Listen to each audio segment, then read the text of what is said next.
Meus amigos, nós estamos concluindo a série de mensagens entre nós e os nós. No próximo domingo, nós vamos celebrar a Ceia do Senhor em nossa comunidade. Durante toda a nossa vida, desde que nós nascemos, nós vamos semeando e plantando. E um dia a gente colhe o que plantou. É a lei da natureza. O que a gente planta, colhe um dia, cedo ou tarde. O período da vida, chamado de os 60 mais, é o tempo especial no qual a gente colhe o que plantou na caminhada da vida. Por isso as escolhas que você vai fazendo durante a sua vida, cada uma delas, a cada dia, são tão importantes. Eu diria, elas são terrivelmente importantes. Por isso eu não me canso de repetir a frase do escritor Pablo Neruda: você é livre para fazer as suas escolhas, mas é escravo das consequências. Não há como escapar disso. Quem semeia vento, colhe tempestade. Muita gente chega nessa fase da vida, dos 60 mais, cansado, frustrado, sentindo-se culpado até pelas escolhas erradas feitas ao longo da vida. E aos poucos vai se percebendo sendo colocado de lado, irrelevante e esquecido. E bate um certo desespero quando se dá conta de que tem mais vida atrás de si do que à sua frente. E o que acontece? E eu vejo três coisas acontecendo. Por um lado, as pessoas caem na tentação da amargura. Quando veem o que perderam, ficam amarguradas. Em segundo lugar, caem na tentação de negar a velhice. Fazem de conta de que a velhice não chegou. Fazem de conta que tem menos anos. Escondem a sua velhice. E em terceiro lugar, caem na tentação de tentar tirar o atrasado e aproveitar a vida a qualquer custo. Você já percebeu que viver desse jeito, seja na amargura, seja negando a velhice, ou seja tentando tirar o atrasado, pode ser um problema muito sério. Por isso o salmista, no Salmo 90, diz: ensina-nos a contar os nossos dias para alcançar corações sábios. Não é preciso, meus amigos, envelhecer com amargura. Não é preciso negar a velhice. Não é preciso, na velhice, tentar tirar o atrasado. O apóstolo João, um dos principais personagens bíblicos do Novo Testamento, é um bom exemplo disso. Conta a história, fontes extra-bíblicas, de que João, logo após ter recebido aquela ordem de Jesus, por ocasião da crucificação, de cuidar de Maria, a mãe de Jesus, se dirigiu a Éfeso, na Ásia Menor, levando consigo Maria, a mãe de Jesus. E lá se tornou pastor da comunidade de Éfeso e pastoreou aquela comunidade por longos anos. E a comunidade de Éfeso se tornou uma comunidade próspera, floresceu sob a liderança de João. Depois de alguns anos ali, João foi preso e foi martirizado, quase que foi martirizado, tendo sido levado preso para a ilha de Patmos, onde recebeu a revelação da qual resultou o livro do Apocalipse. E quando finalmente foi liberto da ilha de Patmos, ele já um homem velho, em torno dos 100 anos, ele voltou para Éfeso agora como um homem velho, no fim da jornada, voltou para Éfeso. E ali em Éfeso, segundo essas fontes extra-bíblicas, ele não foi mais honrado como talvez se esperasse. Não fizeram uma estátua para ele e nem o glorificaram como talvez se esperasse que fosse. E aí, naturalmente, algumas pessoas que estavam próximas de João se queixaram e meio que quiseram induzir João à amargura, à queixa, como se ele merecesse ser colocado num pedestal. E João teria, segundo essas fontes, teria dito para as pessoas se acalmarem, porque ele teria dito que não deveria acontecer assim, porque quem deveria ser exaltado não era ele, mas quem deveria ser exaltado era o próprio Jesus, como no próprio Evangelho de João. Há aquela palavra na qual diz: convém que Jesus cresça e que eu diminua. Assim, João, como um homem velho, que fez muitas coisas por Jesus, que fez muitas coisas pelo Evangelho, muitas coisas pelo reino de Deus, não cede e não cai na tentação da amargura, não cai na tentação de negar a velhice, nem de tirar o atrasado, mas se coloca no seu lugar, de honrar somente o reino de Deus. Por isso não é preciso envelhecer com amargura. Como é que João conseguiu viver desse jeito?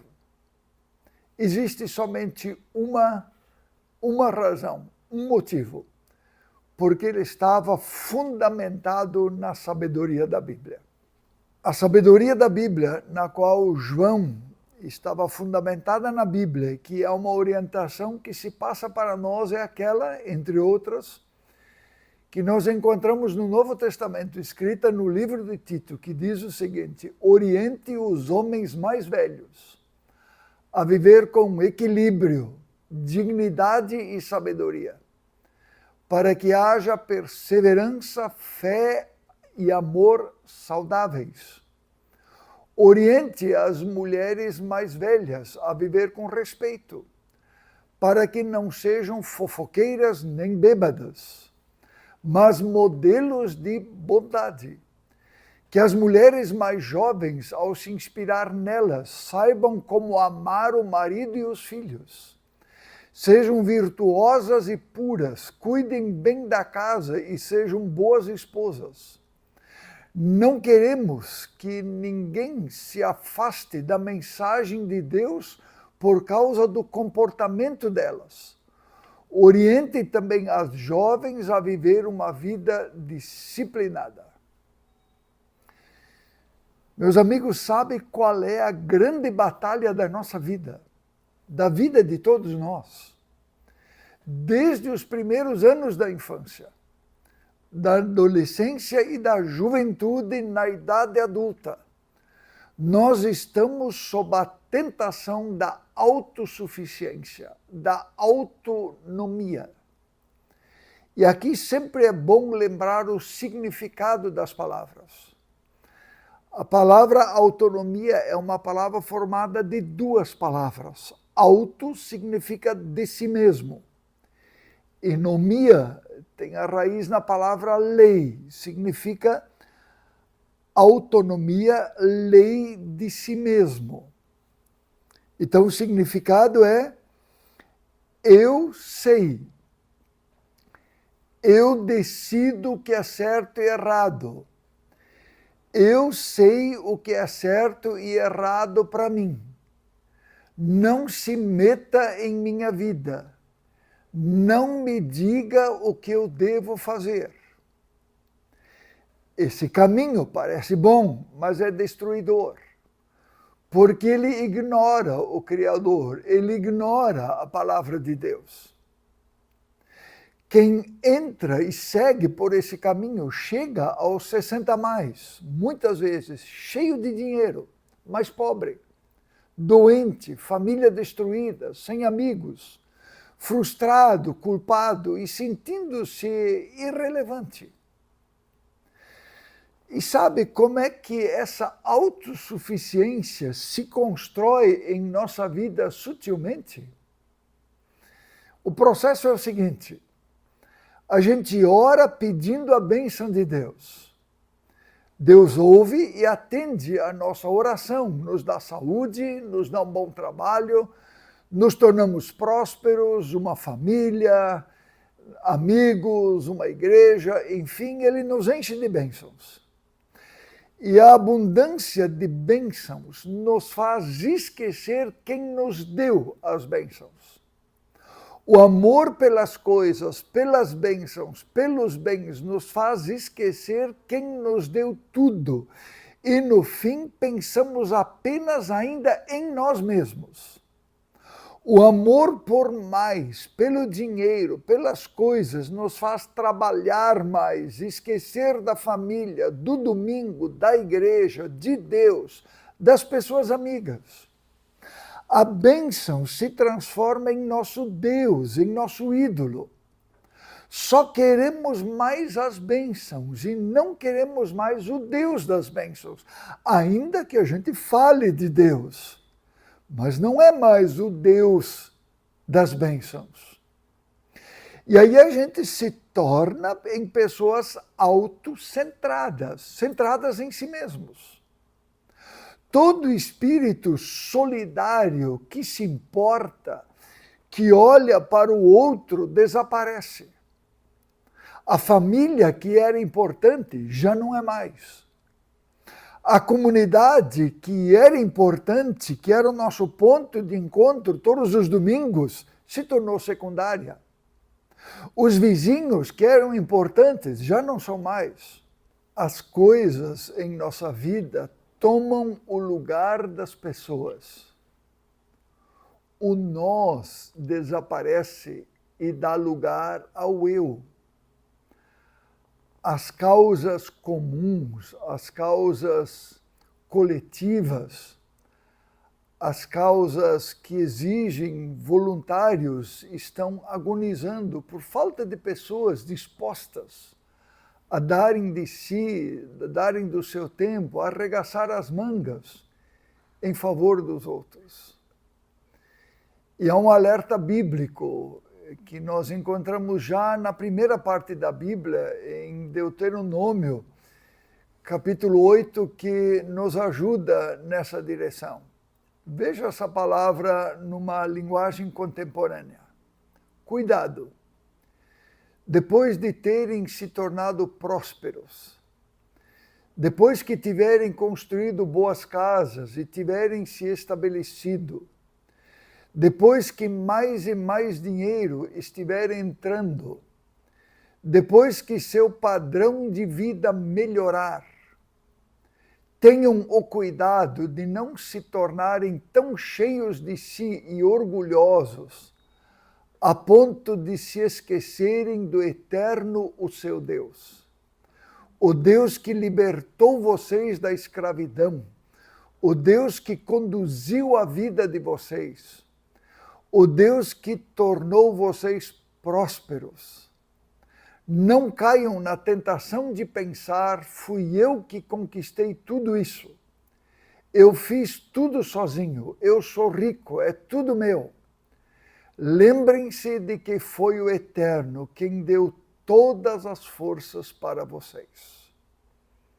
Profundo, não é mesmo? Meu amigo, minha amiga, o convite de Jesus é: você não precisa envelhecer olhando apenas para si mesmo. Você não precisa envelhecer autocentrado. Você não precisa escolher o falso caminho da irrelevância. A decisão por Cristo é uma escolha individual e pessoal, mas a caminhada com Cristo é comunitária, Não dá para seguir a Cristo sozinho, sem comunidade. A caminhada com Cristo é uma caminhada outro-centrada. Por isso nós concluímos perguntando como viver a vida a caminho dos 60 mais e depois dos 60 mais.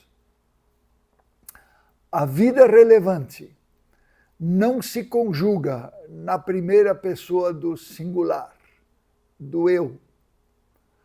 A vida relevante se conjuga na primeira pessoa do plural, do nós.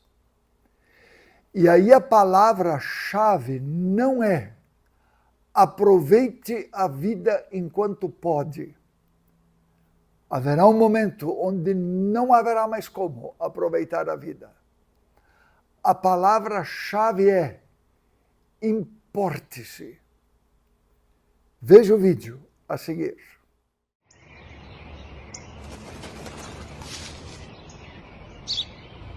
O que é aquilo? Um pássaro.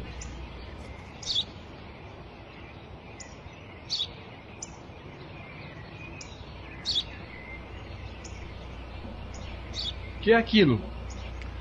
Eu já te disse, pai, é um pássaro.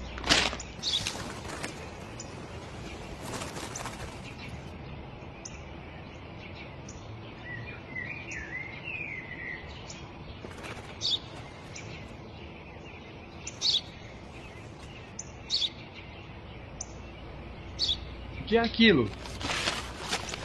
Um pássaro, pai, um pássaro. Pássaro.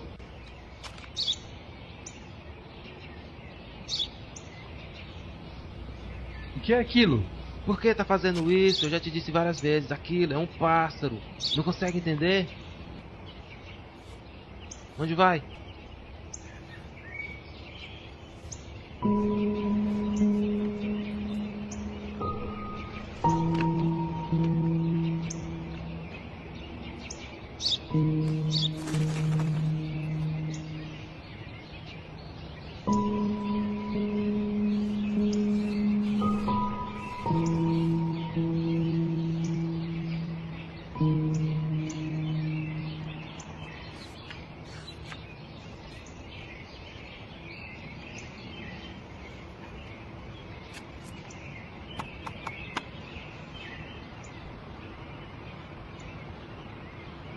Lê alto. Hoje, meu filho mais novo, que há poucos dias completou 3 anos, estava sentado comigo no parque quando um pássaro pousou na nossa frente. Meu filho perguntou-me 21 vezes o que era aquilo. E eu respondi todas as 21 vezes que aquilo era um pássaro. Eu o abracei a cada vez que ele fazia a mesma pergunta. De novo e de novo, sem me zangar, sentindo carinho pelo meu inocente garotinho.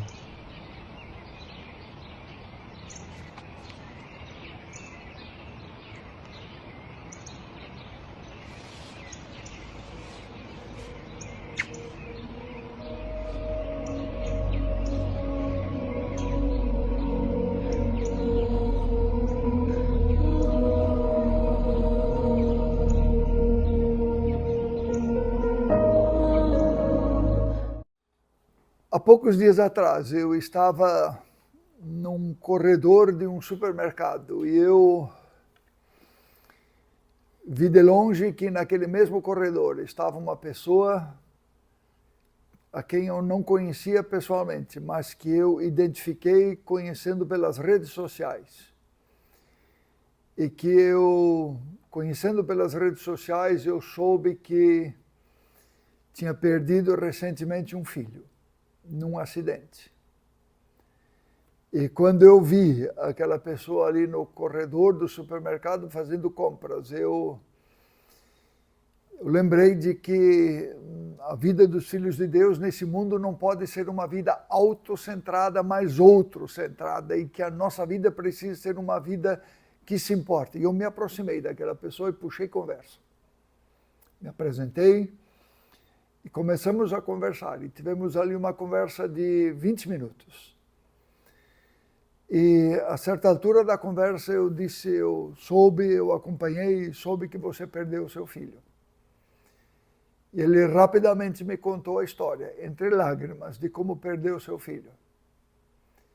Eu escutei aquela pessoa, falei poucas palavras, mas ouvi, mas pude dizer algumas palavras e pude demonstrar para aquela pessoa o amor de Deus. Pude mostrar que alguém se importa. Outro centrado. É isso, meus amigos, que dá sentido às nossas vidas. Em qualquer fase da nossa vida. Vamos falar com Deus. Senhor, enquanto nós respirarmos nesse mundo, enquanto Tu nos deres vida,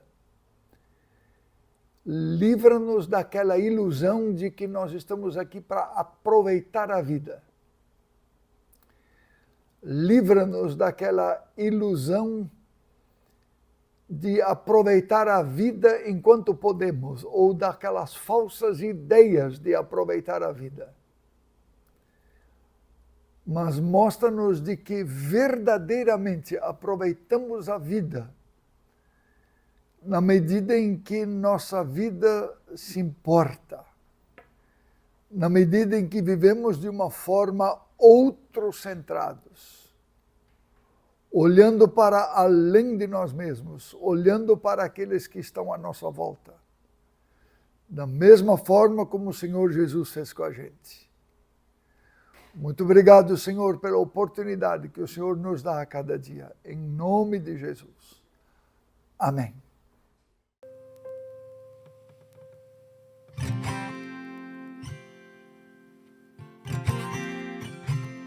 Cai bem em dias de escuridão, ações de luz, para o bem de todos e não só de uns. Faz bem em meio a tantos medos, ecoar a voz do amor, nutrindo a esperança, aliviando a dor. A nossa empatia alivia sofrimentos, trazendo em meio ao pranto um pouco de alegria. Assim ninguém precisa usar tantos argumentos para cuidar bem do outro a cada novo dia com amor. Oh, oh, oh, oh. Com amor. Oh, oh.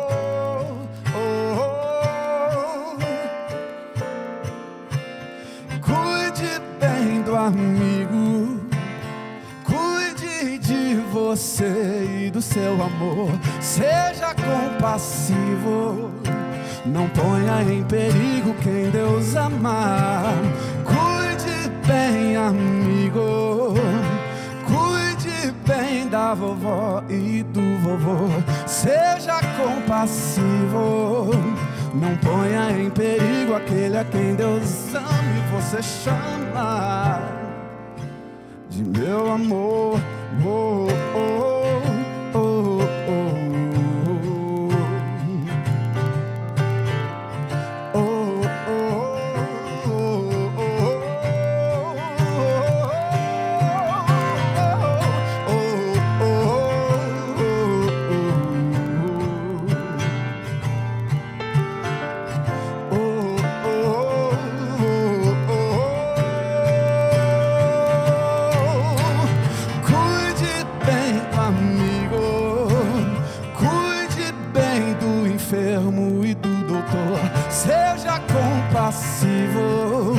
não ponha em perigo quem Deus amar. Cuide bem, amigo, cuide bem da vovó e do vovô. Seja compassivo, não ponha em perigo aquele a quem Deus ama e você chama de meu amor. Oh, oh, oh.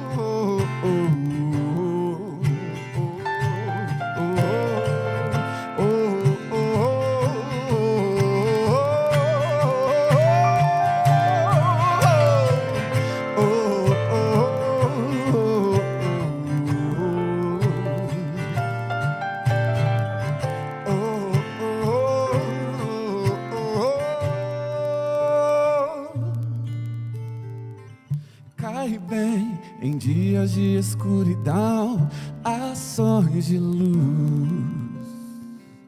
para o bem de todos e não só de um.